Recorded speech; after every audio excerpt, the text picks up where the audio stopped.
Vamos a hacer solo la primera parte para no acumularles todo para su examen que va a hacer. Entonces vamos a hablar acerca de ese concepto, definición, cómo se clasifica.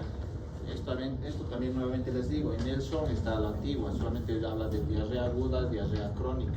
Ya no es así, eso ya cambió hace tiempo. La misma definición está, dos conceptos que se maneja, eso también vamos a hablar hoy día, entonces les recalco un poco para que esté más actualizado todo.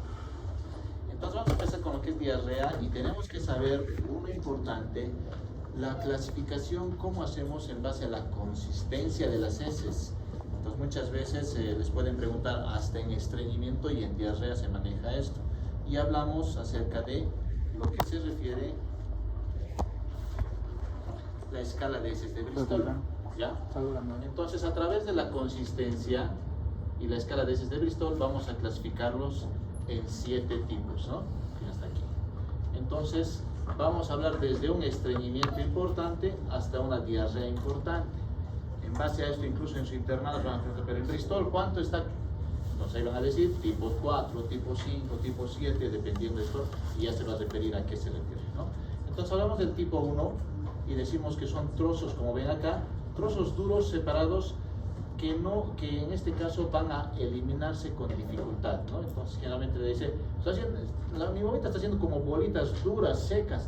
Entonces esto estamos hablando de Bristol tipo 1, que es un estreñimiento importante. Entonces esa bobita está estreñido y necesitamos darle un poco de laxantes o de ablandamiento de heces para que vaya mejorando y no tenga problemas, porque incluso a veces al salir por el esfínter anal ocasionan desgarros y empieza a sangrar más la bobita, ¿no? Entonces, importante es saber el tipo 1. El tipo 2. El tipo 2 ya nos habla de un ligero estreñimiento. Entonces, estamos hablando de que este paciente no está tomando mucho líquido, más consume cosas secas. Y hablamos del tipo 2 como si fuera una salchicha compuesta por fragmentos. Es como si fuera incluso un chorizo, lo cortan a la mitad, lo abren. Ese aspecto que tiene, fíjense, es más o menos similar a eso, ¿no? Entonces, es el tipo 2. El tipo 3, hablamos ya de las heces normales. Cuando una persona hace normal, entonces un tipo 3. ¿Y cómo tiene que ser el tipo 3? Un aspecto de morcilla con grietas, en otras palabras, más que todo a nivel de la superficie. Esto es lo que es normalmente. También al tipo 4 referimos a que el paciente está normal haciendo sus heces. Y tiene que ser con una especie de gusano, serpiente, si quieren, como una forma de salchicha, lisa, blanda, sin grumos duros que va a presentar. Entonces estos dos, el tipo 3 y el tipo 4, hablamos de heces normales. Pero ya desde el 5 ya empieza a lo que se refiere nuevamente ya diarrea. Y vamos viendo el tipo 5 de este aspecto que presenta son trozos de masa pastosa con bordes bien definidos. Entonces ahí haciendo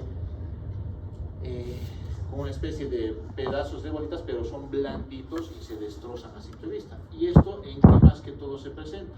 La bobita, la mamá te va a decir, mi bobita está haciendo como trozos pequeños, hasta incluso de comida está haciendo así. Y eso hablamos de que esa paciente está consumiendo poca fibra. Entonces a esos pacientes hay que darle dieta rica en fibra para que vaya regularizando la alimentación y esto ya venga a lo normal, ¿no? El tipo 6, hablamos de fragmentos ya pastosos, ya es totalmente como un puré más o menos más líquido, casi como una lagua o un api espeso, digamos, ¿no? Con bordes irregulares, si se fijan acá, esta ya es una diarrea, y en este caso una ligera a moderada diarrea. Y el tipo 7 ya es acuosa, líquida totalmente, sin pedazos sólidos, está totalmente líquida. Entonces, ¿qué te dice la mamá? Está haciendo líquido que todo se absorbe, y para recolectar muestra, o si no hace rebalsar el pañal, es líquido, ya puede ser transparente, ya puede ser amarillo, ya puede ser verdosa, distinta forma, pero es líquido, ¿no? O sea, como una sopa más o menos de zapallo, digamos así, ¿no? Ese aspecto lo hace así espeso y eso es una diarrea importante. Entonces estos 7 tipos, de acuerdo a la escala de Bristol, lo manejamos ya sea para estreñimiento y diarrea, y esto es para que conozcan ustedes.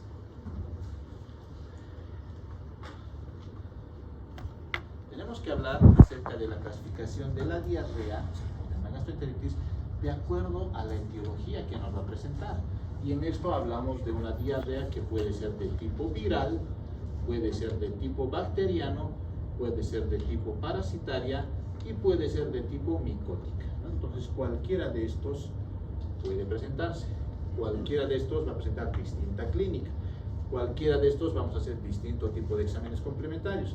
Y cualquiera de estos vamos a hacer distinto tratamiento. O sea, cada uno es distinta forma, su clínica, sus exámenes de laboratorio y el tratamiento. Entonces, no es de, tiene diarrea, antibiótico, no es hacia todos, porque va a depender mucho del tipo de patología que está presentando y la etiología que presenta. En base a esto, clasificamos de acuerdo al tiempo. Como les decía, en Nelson solamente está diarrea aguda, diarrea crónica. Esto ya estamos hablando hace 5 años incluso atrás, que se sigue manteniendo. Se clasifica en 4, ¿no? Diarrea aguda, que hablamos de una diarrea que dura menor a 7 días. Entonces, pues, decir, doctor, mi ahorita ya está 5 días ya con diarrea. Entonces una diarrea aguda, ¿no? Te puede decir, doctor, mi ahorita está ya casi, está yendo ya 10 días con diarrea, está. Entonces ella no es aguda, esa diarrea es prolongada, ¿no? Te puede decir, doctor, mi ahorita ya está casi unas 3 semanas, debe ser que está con diarrea, se quiere parar, otra vez empieza. Entonces esa es una diarrea persistente. Y te puede decir, doctor, mi ahorita ya está casi 1 mes y medio, debe estar con diarrea. Esa ya es tipo crónica. Entonces hay que identificar bien a cuál pertenece de acuerdo al tiempo que está con este proceso de diarrea y clasificamos en estas 4, ¿no? ¿Cuál de esos encaja bien?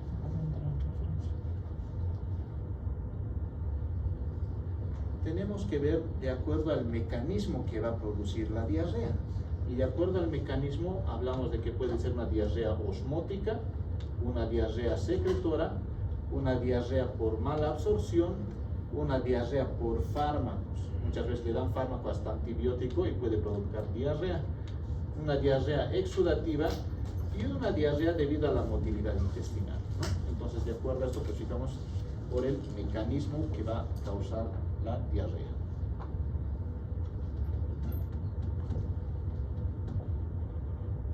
Ya. Vamos a empezar a hablar de la diarrea aguda. Para hablar de la diarrea aguda, primero tenemos que saber bien la definición, ¿cierto? ¿Qué hablamos? ¿Cómo definimos una diarrea aguda? Ya, el tiempo menor a 7 días, pero ¿qué? Menor a 7 días, ¿qué? Horas. Deposiciones líquidas. Acuosas. Deposiciones líquidas. ¿Qué dicen? Que de mayor frecuencia. De mayor frecuencia. Ya. ¿Qué más? La presencia tienden a ser autorresolutivas. Presencia de deposiciones líquidas de menor de 7 días. ¿Sí más o menos sería? ¿Sí? ¿Están de acuerdo? Se maneja 2 definiciones, ¿ya? Esto tampoco está en Nelson. Entonces lo clasificamos y decimos de que la diarrea aguda, estamos en este caso, definimos como la consistencia de las heces o incremento en la evacuación, con o sin fiebre o vómitos, que tiene una duración generalmente menor a 7 días. Aquí te está diciendo bien clarito, son los cambios en la consistencia de las heces o incremento. El paciente te puede decir, doctor, mi ahorita normal hace cada 2 días caquita. Perfecto. Viene, doctor, mi ahorita está haciendo cada día caquita. Ya es diarrea. No tiene que ser nada que ver con diarrea líquida. Te puede decir, doctor, mi ahorita siempre hace como estreñido, siempre es normal eso desde que ha nacido, pero ahora está haciendo como puré, más suelto está haciendo. Cambios en la consistencia, ya es diarrea. Entonces eso métanse, porque antes se decía lo que estás diciendo, ¿no? La dieta que tiene que ser heces líquidas, no, eso ya cambió ese tiempo ya. Entonces, si va a disminuir la consistencia de las heces o va a incrementar la evacuación, esta se puede acompañar con fiebre, con vómitos y tiene una duración menor a 7 días, hablamos de diarrea aguda. Pero también nos dice esta otra definición. Se va a depender del volumen de las heces. Si es mayor a 10 gramos kilogramo día en menores de 5 años, hablamos de diarrea. Y si es en escolares mayor de 5 años más de 200 gramos al día las heces, ya hablamos de diarrea. Entonces, esos conceptos son importantes para que lo manejen ustedes. En base al peso, se puede clasificar también o definir una diarrea en menor de 5 añitos, si es más de 10 gramos por cada kilo que presente al día, o si es en este caso 200 gramos día. Fuera de esto, también tenemos que saber las definiciones que se acompañan. Una gastroenteritis aguda, puede decir. Entonces, ¿qué es gastroenteritis aguda? Es la inflamación del aparato digestivo, en este caso de la mucosa gástrica intestinal, debido sobre todo a infecciones por patógenos bacterianos, víricos, parasitarios. Entonces, si afecta al estómago y al intestino, estamos hablando de una gastroenteritis aguda. Ejemplo que vamos a decir cuando es un diagnóstico de gastroenteritis aguda. Te viene el paciente, la mamá, y te dice: doctor, mi guaguita está con vómitos, desde esta mañana hasta ahorita ha vomitado ya 5 veces y está con diarrea, ya ha presentado 6 veces caquita, pero es diarrea. Vómitos, estómago, diarrea, intestino, ambos afectados, estamos hablando de gastroenteritis aguda si es menor a 7 días. Entonces, facilito para que los manejen esa definición. Disentería. Disentería hablamos cuando las deposiciones, que pueden ser líquidas, mucosas, líquidas, van a acompañarse con sangre, que presente estrías de sangre, gotas de sangre, que pueden ser rutilantes, pueden ser negruzcas, que tengan contenido sanguinolento, hablamos de disentería. Entonces, eso también para que lo manejen en sus términos. Presenta deposición en heces, disentería. Y es más fácil de diagnosticar.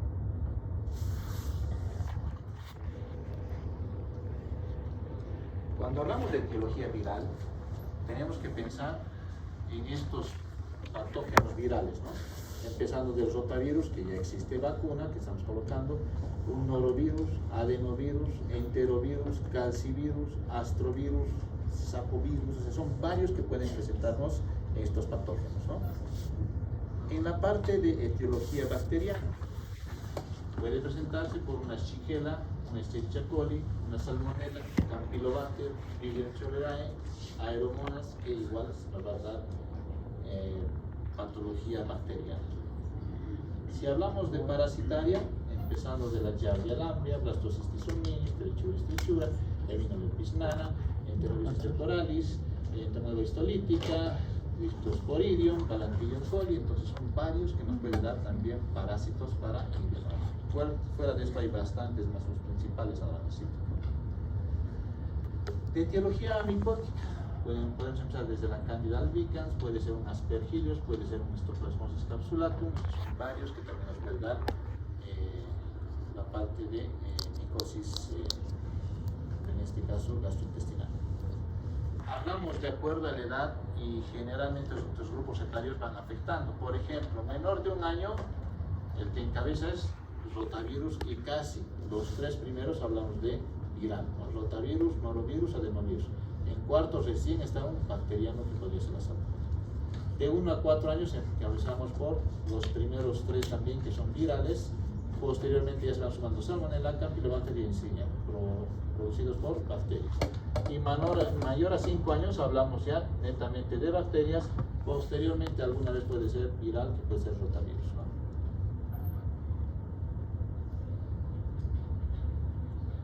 Vamos a hablar de cada uno un poco, tomando a los más importantes, porque si no, no vamos a terminar esto, ¿no? Entonces vamos a hablar un poco de la salmonella, ¿no? Y decimos de que estos son bacilos gram negativos, no encapsulados móviles, que generalmente se encuentran ¿dónde? En el agua, en los alimentos contaminados, puede ser en la carne cruda, aquellos que comen su asadito, su parrilladita. ¿Qué tipo de cocción? Inglesa, ¿no? Y que te gusta que salga sangrecita, entonces la carne cruda puede estar ahí, les puede estar entrando esa, ¿no? Entonces hay que tener cuidado, la procedencia más que todo y el manipuleo que puede ser, ¿no? La sangre mal cocida de las aves, huevos, en helados, pues se me va a ir a comer un heladito, si no está bien, ahí estamos, ¿no? En la gancha. Chocolates, productos lácteos, la famosa que dicen leche de tigre, ambrosía, ¿no? Directo de la vaquita y están sacando ahí con la bebida. Leche de tigre, También, ¿no? Entonces hay que tener cuidado con eso.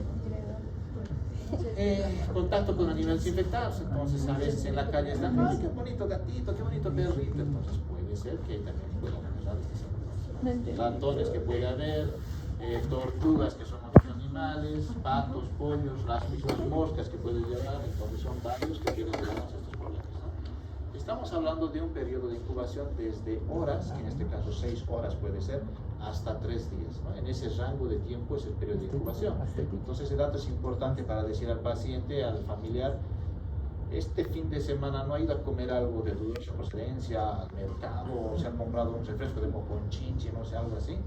Entonces ya analizamos este periodo de incubación que puede ser hasta 3 días, ¿no? No nos va a servir que digamos nada, sí, hace un mes he ido a comer, desde hace un mes no nos sirve, ¿no? Este es un proceso de gastroenteritis aguda, la diarrea va a ser moderada grave. En estos pacientes, ¿qué clínica nos va a dar? Una febrícula o fiebre, generalmente 5 días nos puede durar esa fiebre, un malestar general que nos va a ocasionar, va a haber náuseas que van a llegar al vómito más que todo alimenticio, va a haber un dolor abdominal tipo espasmódico y generalmente de esta salmonelosis se va a ubicar en fosa ilíaca derecha. Esta salmonelosis nos puede ser confundir incluso con una apendicitis aguda, hay que tener cuidado, y muchas veces le operan de apendicitis y su apéndice estaba feliz, normalcito, y era una salmonelosis. Entonces ten mucho cuidado para diferenciar esto. La diarrea es tipo acuosa, moderada grave, puede presentar, si es que no va mejorando, una disentería, más que todo en los niños. Shigella o shigellosis. Generalmente son enterobacterias gram negativas, no encapsulados, estos no son móviles. La transmisión igual, fecal oral, agua y alimentos contaminados, generalmente las manos, ¿cómo te das la mano? Le das la mano, no te lavas, vas a comer algo, que puede ser por ahí tienes a personas, entonces ten mucho cuidado. Fómites, entonces alguien tiene, lo toca esto tocas, vas a comer algo sin lavarte, esos son los fómites, ¿no? Superficies contaminadas por si acaso, ¿no? O a través de las moscas, ¿no? Igual.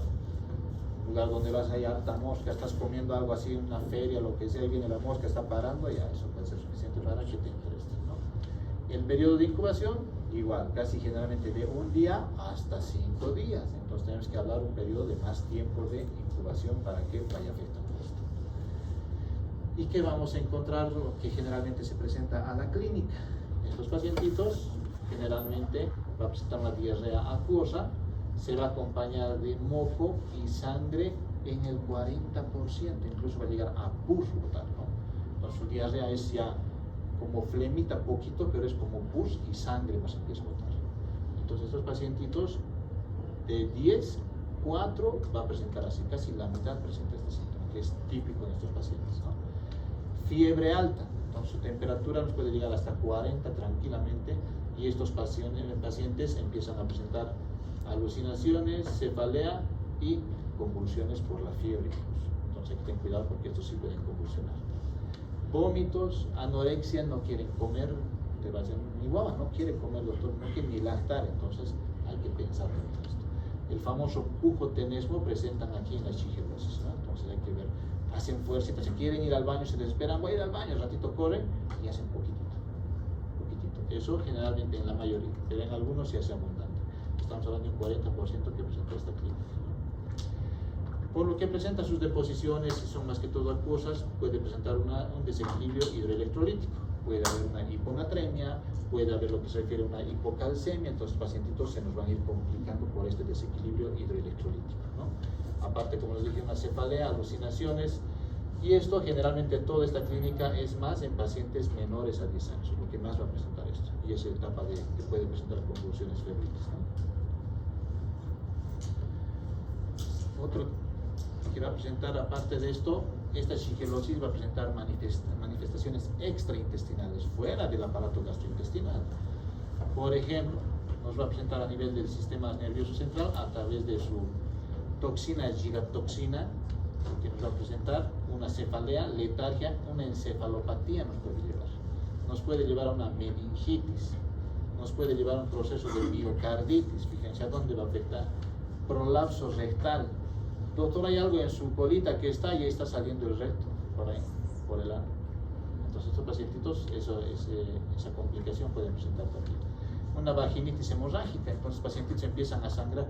Doctor, creo que le está viniendo su menstruación a mi hijita, y no, es una vaginitis hemorrágica causada por shigellosis.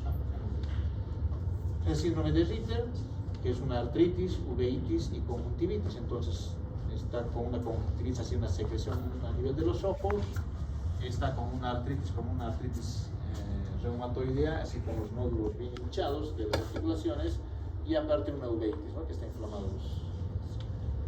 Puede presentar un megacolon tóxico, se le hincha el estómago, está totalmente distendido, están llorando estos pacientitos, no pueden aguantar, tienen que colocarle sonda vía orofaringea como rectal también para evacuar el gas.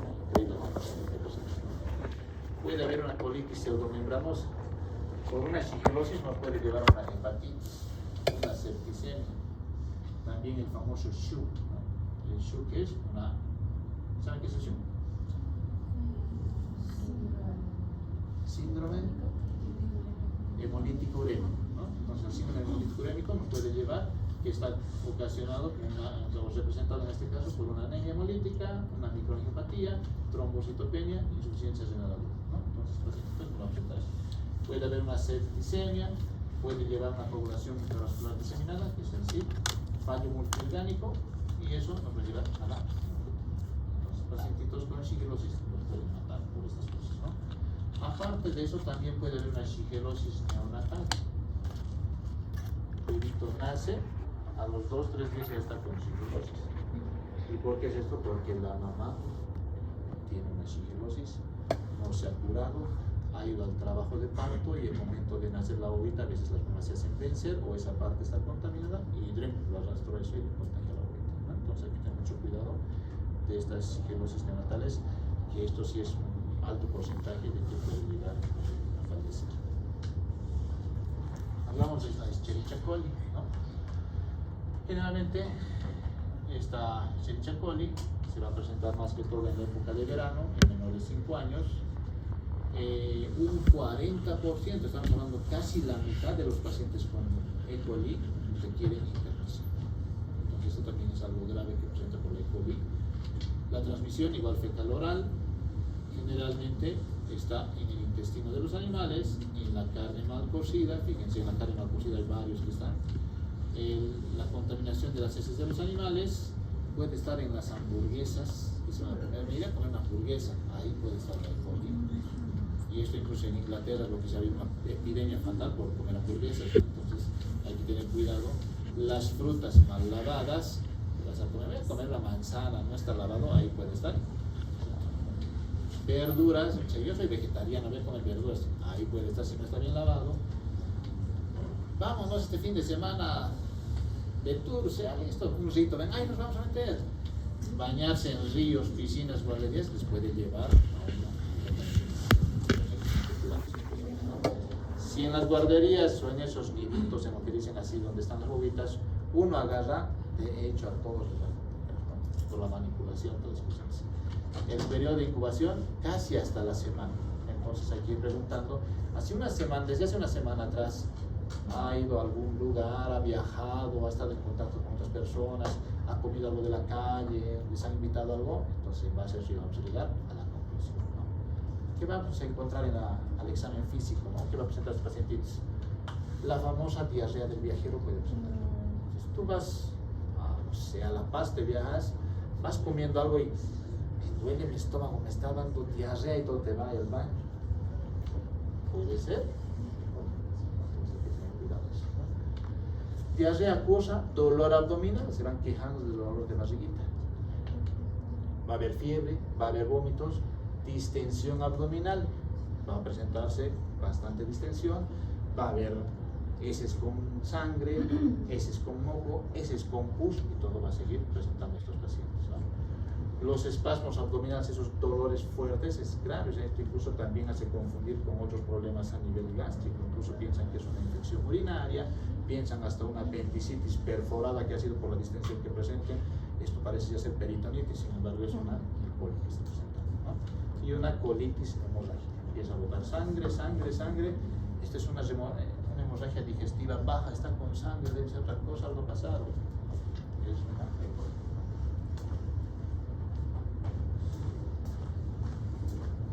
Las complicaciones de un ECO, el shock, ¿no? Síndrome multicurémico, lesión renal aguda, los pacientitos van a empezar a tener problemas, se van a empezar a hinchar, se nos va a complicar, secuelas renales crónicas, nos puede llevar a una diabetes, una ECO, ¿no? Accidentes cerebrovasculares nos puede llevar también, entonces hay que tener mucho cuidado, nos puede llevar al coma y a la muerte por una chencha. Entonces esos pacientitos con hamburguesas han fallecido en este también, incluso grandes, ni siquiera niños también. Entonces hay que tener mucho cuidado. El Campylobacter es otro que está causando bastantes dolores de cabeza y gastritis. Esta gastroenteritis generalmente es transmisión igual, fecal-oral, casi todos son así esa transmisión. Por la ingestión de agua, alimentos contaminados, por las aves, incluso ganado, perros, hasta un zoológico puedes ir y algunas cosas vas tocando ahí. Si no te lavas tu manito, puede ser que te pasen eso. Y un periodo de incubación es más corto, generalmente de 3 días hasta 5 días que puede ser ese periodo de incubación donde después va a empezar a presentar manifestaciones clínicas. Generalmente, al examen físico y en este caso en la clínica va a presentar ¿qué? Una diarrea secretora con heces líquidas, ¿no? Entonces ya no es osmótica, ya no es acuosa, sino es una diarrea secretora, abundante con moco y sangre. Los otros generalmente era poquito, este es abundante. Va a haber vómitos, nos va a llevar por estas abundantes heces que va a presentar a una deshidratación, nos va a llevar a fiebre, nos va a producir un dolor periumbilical. El paciente se va quejando, se va quejando, me duele aquí, te empieza a señalar su ombliguito. Me duele, porque es un dolor periumbilical que presenta. Va a presentar cefalea, también estos pacientes se empiezan a quejar de la cabeza. Me duele, por presentar deshidratación, fiebre, cefalea, dolor abdominal. Muchos confunden este Campylobacter por dengue hemorrágico, debe ser, y hay dolor abdominal, y hay deshidratación, fiebre, cefalea.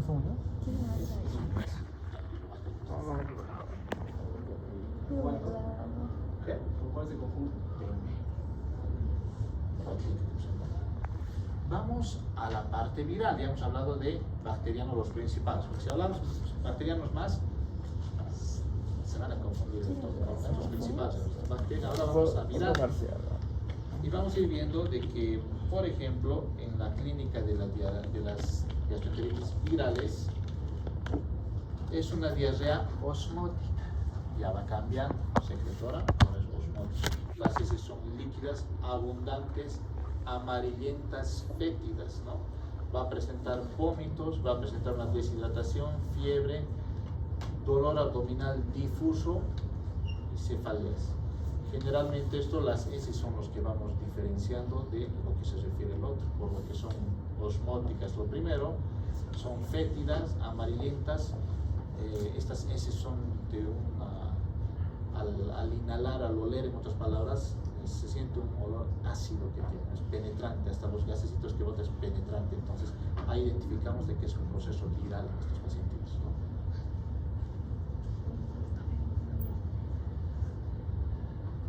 ¿no? La diarrea parasitaria. Entonces en estos pacientitos se va a caracterizar por una diarrea secretora, con heces líquidas abundantes o escasas que son amarillo verdosas, ¿no? La mamá te va a decir, doctor, mi guaguita está haciendo verde su caquita y se queja de dolor de barriguita. Entonces su dolor abdominal que presenta, la distensión que va a presentar, la deshidratación que nos va a llevar, los vómitos que va a presentar y también cefalea, se va a quejar de dolor de cabecita. Entonces estos pacientitos con diarreas parasitarias es lo que más. Pero ¿qué también diferencia estas diarreas parasitarias? El tiempo. Generalmente estas diarreas te van a decir, su dolor de barriguita ya es desde que ha terminado, desde que ha empezado la vacación, doctor. Estamos hablando de 2 semanas, 3 semanas, un mes incluso. No es agudo como los otros de 2 días que ya se nos puede complicar hasta llegar a fallecer. Estos pacientitos son casi un proceso prolongado, puede ser hasta crónico incluso, dependiendo del parásito que esté ocasionando.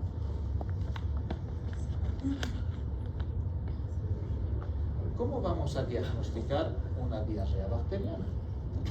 Entonces vamos a ver, primero vamos a ver un diagnóstico diferencial. Si es diarrea aguda, tenemos que ir viendo, porque estos procesos bacterianos no es como la parasitaria que te va a durar semanas para que dé el cuadro clínico, sino esto en los primeros 7 días te da. Entonces sí o sí agudo, una gastroenteritis aguda tiene que ser. Vamos a pedir un examen de coproparasitológico, ¿ya? Ese examen de coproparasitológico vamos a pedir, el paciente viene y está haciendo bastantes abundantes deposiciones, ¿no? Y esto es importante tomarlo en cuenta. Muchas veces queremos pedir otro tipo de exámenes, como dice aquí, coprocultivo y cocultivo. Estos exámenes nos tardan 3 días para dar resultados. No le vamos a decir, regresate de 3 días, ahí vamos a saber qué tipo de bacteria tienes. Hasta eso el paciente puede llegar a fallecer, o estar en coma, o estar con una encefalitis. Entonces hay que tener mucho cuidado. Entonces lo que vamos a pedir para eso, sí o sí, es un paciente, le pedimos coproparasitológico sí. Eso es inmediatamente, haga la caquita, se recolecta y se manda a lanzar. Tenemos resultados en media hora, entonces podemos tomar conducta. Podemos pedir el copo fecal. Esto un poco para que vayan diferenciando. Muchas veces coproparasitológico pedimos. El coproparasitológico nos sirve para identificar parásitos, por eso coproparasitológico. Lo que identificamos bacterias o nos puede sugerir que es un proceso bacteriano o viral, utilizamos el moco fecal. En el moco fecal nos va a reportar si es a predominio de polimorfonucleares o mononucleares. Si hablamos de polimorfonucleares, estamos hablando de neutrófilos, entonces proceso bacteriano. Si nos dice a predominio de mononucleares, es linfocitos, entonces proceso viral. Entonces con eso vamos a diferenciar bien cuál se trata de eso, ¿no? Aparte de esto, tenemos que saber por qué les digo esto. Porque ha llegado un paciente, estamos hablando del otro año en diciembre, 4 años, ni siquiera guaguita, 4 años, la mamá asustada, doctor, está con diarrea mi guagua, en emergencia no le quería recibir el interno. ¿Cuántas veces ha presentado? Una deposición, pues eso es normal, a su casa. Sí. Y la mamá llorando, no quiero que me lo vea el doctor siempre, no me voy a ir hasta que vaya. Y el interno ya estaba tarde, y justo me fui a emergencia, era casi las 11 de la noche. Voy, ¿qué pasa? ¿Qué pasa aquí? Es que doctor ha presentado una deposición, no está con fiebre y es diarrea, sí había presentado, pero que regrese mañana, estoy diciendo. Le veo, ¿ya qué pasa? Voy a revisar. El interno todavía renegado, doctor, es que van a venir más pacientes, no era emergencia. Les reviso, le estoy revisando, no ha pasado ni 5 minutos, otra deposición. Pero ha hecho harto, pues estamos hablando de un balde como si hubiera llenado. Harto. Todito lo ha manchado, colchón, todo lo ha pasado. Que analícenle ya nomás, ahorita le vamos a empezar para pasar medicamento. La licenciada más bien Caperuza ese ratito ha hecho, y ese rato de una vez ahorita. No han pasado 5 minutos, otro ha hecho así, y el paciente ha empezado a choquearse. Imagínense si iba a ir a su casa, se iba a morir, se moría el paciente. Y 4 añitos. Entonces hay que tener mucho cuidado. Más bien ya tenía vía, entonces a chorro, y al otro lado van a haber puesto otra vía, le han hecho recuperar. Pero así todos buenos que ha hecho, se ha deshidratado prácticamente. Entonces hay que tener mucho cuidado, no es despachar. Hay que tener mucho cuidado con estos pacientes. Como ya les he dicho, es abundante. Y después de eso nos hizo una fiebre de 40, empezó a subir 39, 40, ya teníamos vía por ahí bajado porque si no es paciente nos iba a convulsionar. Entonces hay que tener mucho cuidado con estos pacientes, ¿no? El tratamiento para esta bacteriana tenemos que utilizar lo primero, como dice aquí, hidratación. Este ejemplo que les he dado que es verídico, ¿está? Hidratación, manejo del desequilibrio hidroelectrolítico por la diarrea y los vómitos, se nos va a descompensar, ¿no? Tenemos que dar una megadosis de vitamina A. ¿Para qué damos vitamina A? Para reconstruir la flora intestinal. Eso es hace más de 10 años que se cambió, ya no es flora, flores dentro de adentro, no, Las bacterias. Microbiota, ¿no? Pero esto no, la vitamina A no es. ¿Para qué se utiliza? La absorción de. Es para el ojo. Si no se acuerdan, esto hemos visto en micronutrientes. ¿Se acuerdan? En minerales minerales, micronutrientes, macronutrientes, hemos visto así. Tal cosa va a ir a regenerar tal cosa a nivel del esmalte dentario, tal cosa, todo les he ido explicando. Dormir se han pasado esa etapa. Después del control de crecimiento y desarrollo, hemos tocado todos los temas. Entonces, la vitamina A ayuda para la regeneración del epitelio intestinal. ¿Ya? Entonces, eso va a ayudarnos bastante. Por eso le damos una megadosis de 200.000 unidades internacionales. Damos zinc. ¿Para qué damos zinc? Para regenerar Las velocidades, ¿no? Es como los vellitos que tenemos, entonces esto lo arrasa con todo, entonces necesitamos regenerar eso y va a ayudarnos bastante el zinc para eso. Podemos utilizar antibióticos dependiendo ya de primera línea, segunda línea, tercera línea, ¿no? Podemos utilizar el cotrimoxazol, recordamos la parte de lo que se refiere a antibióticos, podemos utilizar a través del trimethoprim con una dosis de 10 miligramos kilogramo día, fraccionados en 2 dosis por 7 días, ¿no? Entonces con eso vamos a lograr un efecto bastante bueno.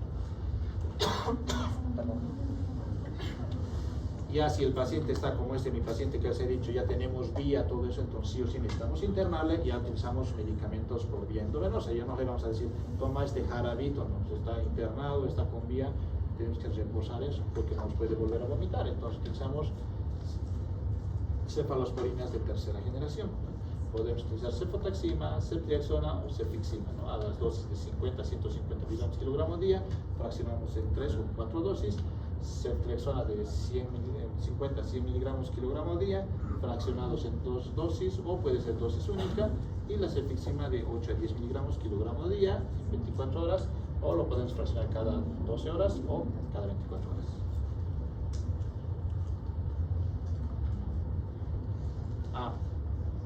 Bueno, al final os voy a decir de todo esto, es algo importante. Pues. Las diarreas virales tenemos que identificar, y en el diagnóstico nos va a salir primero la clínica, como hemos dicho, ¿no? La clínica de una bacteriana y viral es diferente, entonces primero la clínica, ya vamos a tener un dato, una sospecha diagnóstica. Fuera de eso tenemos que ver lo que se refiere el aspecto de lo que es la diarrea. Igual, diarrea aguda, estos no son diarreas prolongadas, persistentes o crónicas, son agudas, también nos tenemos que diferenciar eso con nosotros, ¿no? Podemos pedir un hemograma, que nos ayuda bastante, ¿no? En el hemograma nos va a salir una leucocitosis, nos va a salir lo que se refiere a una desviación a la derecha con predominio de linfocitos. Vamos a pedir un coproparasitológico, no nos va a servir mucho. Podemos pedir un poco fecal, como estaba diciendo, ¿no? Entonces eso nos va a dar el porcentaje de cuál está. Si hay más mononucleares nos va a servir bastante y nos va a orientar a qué es un proceso viral. Fuera de eso ya más específico podemos ir y podemos pedir un látex, que si estamos sospechando un rotavirus, directamente látex para rotavirus, que nos va a reportar ya si es positivo o negativo. También podemos pedir lo que se refiere a un panel viral, y en eso nos va a identificar ya un norovirus, un astrovirus, dependiendo ya de qué tipo de virus estamos haciendo, ¿no? Entonces identificar publicidades. En el tratamiento igual, primero hidratación, manejo del desequilibrio electrolítico. La megadosis de vitamina A en esto nos sirve bastante en procesos virales. ¿Por qué?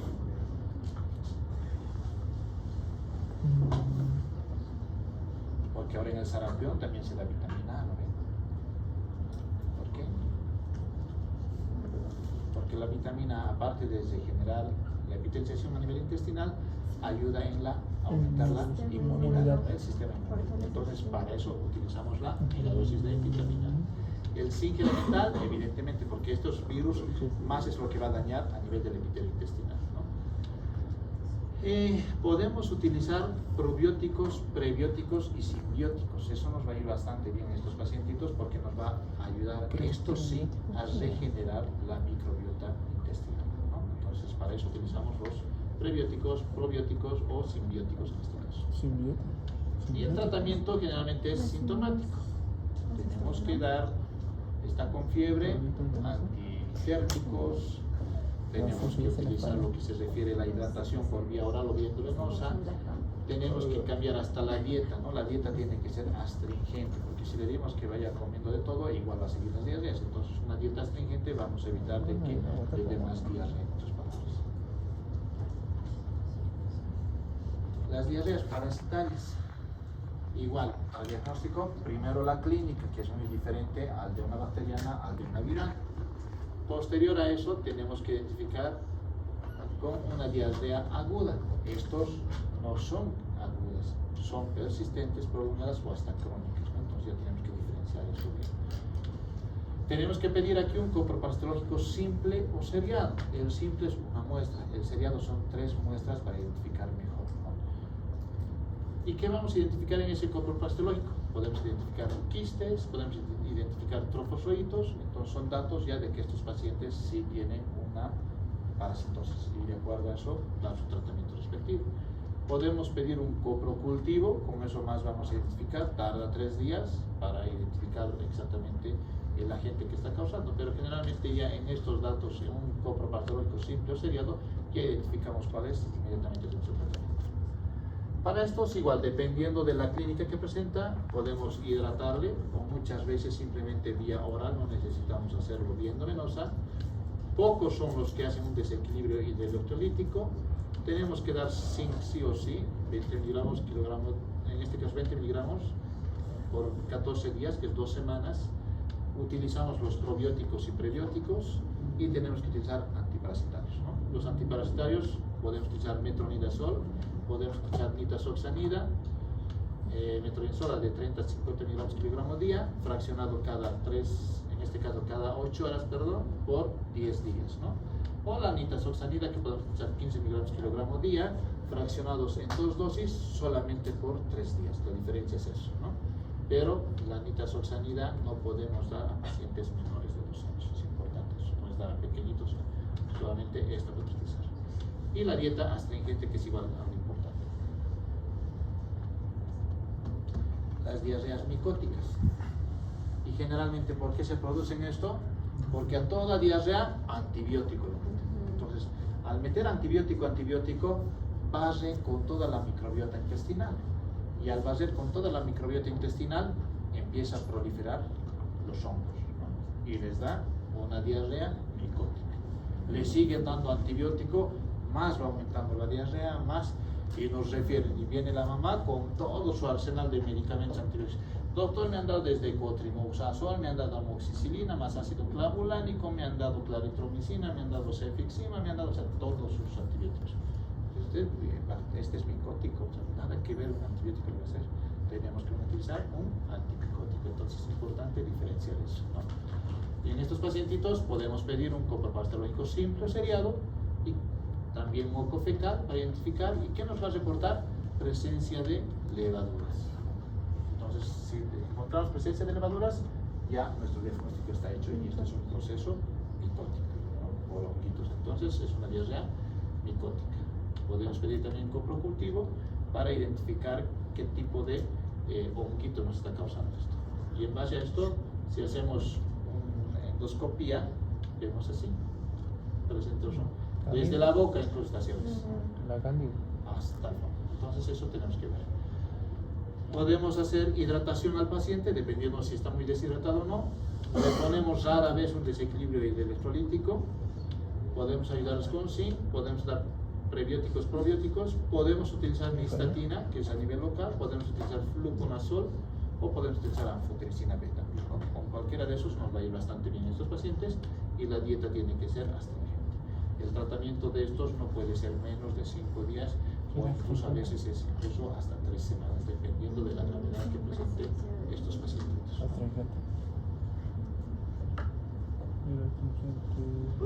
Tenemos que saber dar las sales de hidratación oral. Le vamos a despachar al pacientito, entonces ya le vas a ir tomando sales de hidratación oral. Con esto utilizamos, vamos a ver más adelante, los planes, plan A, plan B, plan C. Entonces Tito prepara un sobrecito en 1 litro de agua, que sea hervida y que esté natural. Cuidado que esté hirviendo el agua, le estén echando. Y si le ponen en agua cruda, cuidado que esté contaminado y le van a hacer una otra infección. Entonces hay que tener mucho cuidado con eso, ¿no? Eso hay que recalcarle. Esto es como esos sobrecitos que vienen para preparar refresco. Le echas a 1 litro y hasta empieza a tomar. ¿Es feíto? Sí. Viene algunos con sabor, que nos ayuda bastante. Sabor a fresa, todas cositas. Esto es importante porque muchas veces van equivocándose. ¿En qué? En la composición que tiene. Entonces es importante saber qué cosa tiene para ver qué cosa queremos conseguir. Y estas sales de irritación oral vienen de alta osmolaridad, de baja osmolaridad.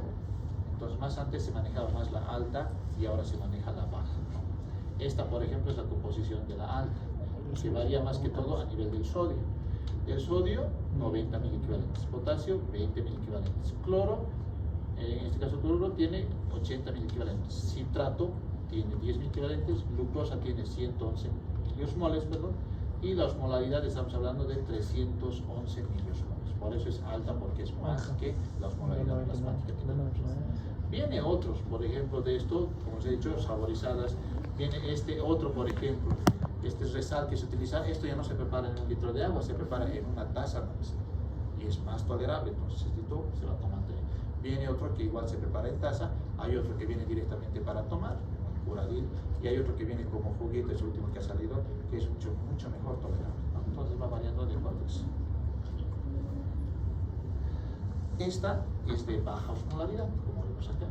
Entonces aquí ya el sodio ya es 75 miliquivalentes, ya no 90. El potasio mantiene 20 miliquivalentes. El cloruro ha bajado también, 65 miliquivalentes. Citrato se mantiene 10. La glucosa ha bajado también a 75 milimol. Y la osmolaridad, si se fijan, es 245. El otro era 300. Entonces, por eso es de baja osmolaridad, ¿no? Entonces, eso para que tomen en cuenta. En pediatría más utilizamos esta de baja osmolaridad.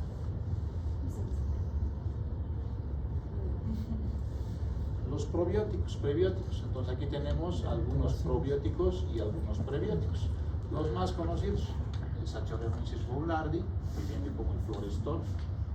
Los sobrecitos tienen esta composición, Saccharomyces boulardii, ¿no? También viene el Lactobacillus acidophilus, por ejemplo, el Lactobacillus rhamnosus, que en este caso está en el vago vital. Tiene hasta incluso un Streptococcus termóficos, ¿no? Que es otro también, en este caso probiótico, que nos ayuda bastante. Y hay mucho más de estos todavía, solamente una parte les estoy mencionando. Y de los prebióticos también hay bastantes, ¿no? Las maltodextrinas, por ejemplo, también este otro que es el fructooligosacárido, que también se utiliza bastante. Esta tiene ambos, probióticos y prebióticos, por ejemplo. Y hay otros también que tienen, dependiendo, si probióticos, prebióticos y hasta simbióticos. Entonces va a depender mucho de cuál utilicemos para que vaya mejorando nuestro paciente. Diagnósticos diferenciales. ¿Cómo vamos a diferenciar estos nuestros procesos de gastroenteritis? Con procesos infecciosos podemos diferenciar una disentería basilar, una disentería mediana. Tenemos que diferenciar estos diagnósticos, ¿no? Tenemos que diferenciar por una proctitis. Esta proctitis que presente puede ser gonocócica o herpética incluso, entonces tenemos que hacer otro tipo de tratamiento a estos y de acuerdo a eso diferenciar. No es una gastroenteritis, más es una proctitis, entonces a nivel de recto y ano está presentando esto para identificar, ¿no? Síndromes, por ejemplo, una enteropolitis necrotizante, hay que saber diferenciar con una gastroenteritis, que esto ya es otra complicación. Esto ya el paciente se vuelve septicemia bastante, la distensión abdominal que presenta bastante, está como así se vuelve una barriguita. Empieza a vomitar sangre en todo el paciente, entonces esto ya se va a complicar bastante. Una enterocolitis pseudomembranosa, por utilizar mucho antibiótico también se puede ir a este problema. Entonces hay que tener mucho cuidado porque también a veces nos lleva a eso. Procesos inflamatorios crónicos. Una tuberculosis intestinal hay que diferenciar porque a veces va a presentar diarrea, va a perder peso, va a tener fiebre, entonces y averiguamos antecedentes, no se ha hecho colocar la vacuna, la primera vacuna, ni las otras vacunas, tiene contactos con bacilíferos, entonces hay que identificar todo eso, ¿no? Micosis gastrointestinal, lo que hemos mencionado, entonces hay que diferenciar también todo eso. Síndromes sin causa infecciosa conocida, por ejemplo, la enfermedad de Crohn. Entonces hay que identificar todas estas cositas, ¿no? Para ir diferenciando correctamente nuestros pacientes. Puede haber una deshidratación y en esta deshidratación va a estar con una boca seca, llanto sin lágrimas, ojos hundidos, enoptanos en este caso. Va a orinar escasamente, incluso a veces no orina a los pacientitos, la fontanela deprimida de estos pacientitos. Lo que tenemos que hacer para evitar cualquier tipo de estos agentes infecciosos de la gastroenteritis, tenemos que prevenir. ¿Y cómo? La clave para todo, incluso para el tratamiento, higiene personal, lavado de manos. pacientes que están internados incluso no se lavan sus manos, se pueden volver a contagiar porque el contagio es fecal. Entonces hay que recalcarles eso, ¿no? Después de que vaya al baño, sí o sí, agua y jabón. No me sirve agüita nomás o alcoholcito, no va a matar eso. Al virus le puede atenuar, pero a la bacteria y a los parásitos y hongos no le va a hacer nada. Entonces sí o sí hay que lavarse, ¿no? Hay que fomentar la lactancia materna en los pacientitos lactantes mayores y menores. La cocción adecuada de carne y leche, ¿no? Incluso la leche de vaca que ordeña todos salgan, es mejor hacerle hervir por lo menos unos 5 minutos, ya evitamos esas cosas, ¿no? Y la carnecita, si se sienten seguros, confiables de dónde vienen, bueno, comen así, aunque media cocción o que esté saliendo su sangrecita, ya hablamos de eso, ¿no? Las vacunas completas, si no tiene vacunas completas, como hoy en día está bastante abundando el rotavirus, le va a entrar rotavirus y otros virus, ¿no? Entonces hay que tener mucho cuidado de eso. Lavado correcto de manos tras ir al baño, antes y después de comer, después de cambiar su pañal. A veces les cambian el pañal, listo, ya a su otro hijito van a atender, dar su desayunito y están llevando la infección a la otra boca. Entonces hay que tener mucho en cuenta estos cuidados para evitar los contagios, ¿no? Hasta ahí terminamos. Ya después del examen vamos a ver diarrea crónica, Iban a fijo, coño.